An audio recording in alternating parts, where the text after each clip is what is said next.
Assalamualaikum warahmatullahi wabarakatuh. Perkenalkan, nama saya Evi Dina Dwi Lestari. Saya dari kelas manajemen malam Universitas 17 Agustus Samarinda.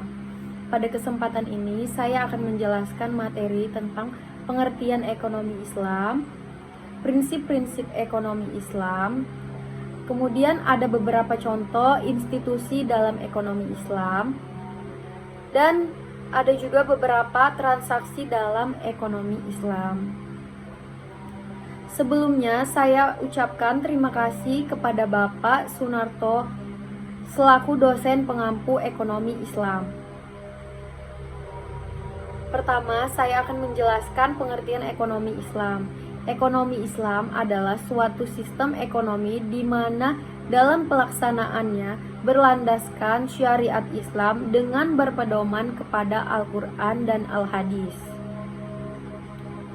Kemudian, ekonomi Islam memiliki beberapa prinsip. Prinsip yang pertama yaitu Allah menentukan mana yang baik dan mana yang buruk. Dengan adanya ekonomi Islam ini, kita dapat mengetahui apa saja yang baik dan apa saja yang buruk dalam kegiatan ekonomi. Yang kedua, ada asas manfaat. Allah juga memperbolehkan manusia untuk menikmati apa yang sudah diberikan. Jadi, manfaatnya baik atau buruknya itu manusia tahu. Asas pertengahan.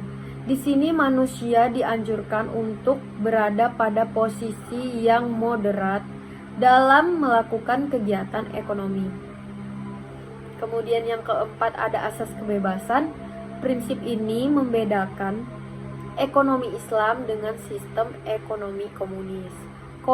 Komunisme tidak mengakui hak kepemilikan pribadi, tetapi kebebasan ini juga tidak berarti diperbolehkannya praktik akumulasi kapital tanpa batas individu.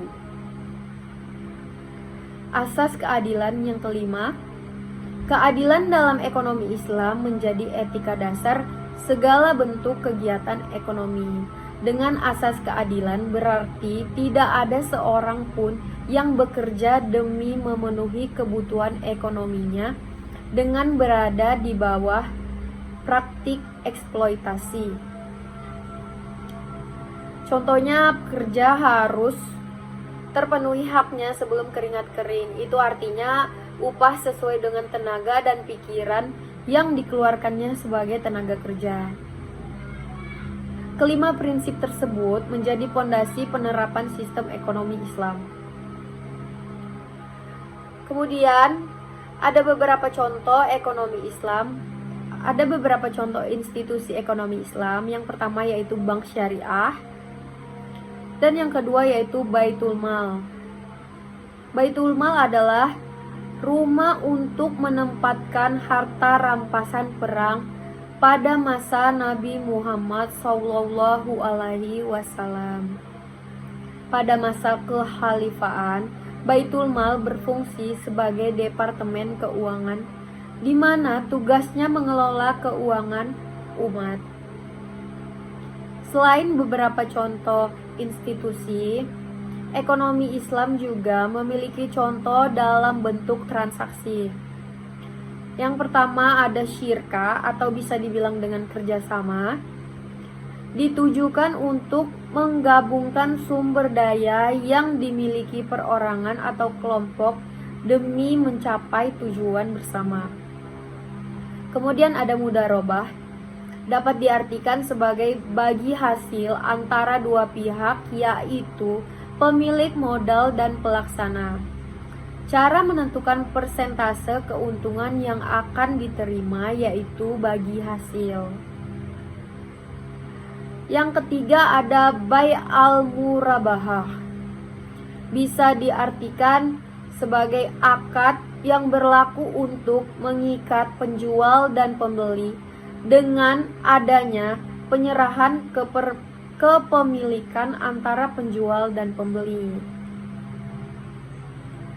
Sekian penjelasan saya tentang ekonomi Islam. Kurang lebihnya saya mohon maaf. Wassalamualaikum warahmatullahi wabarakatuh. Oh my God, did you call me baby? Maybe Is that okay? Yeah, it's cool. I like that. Cool. Switching the position.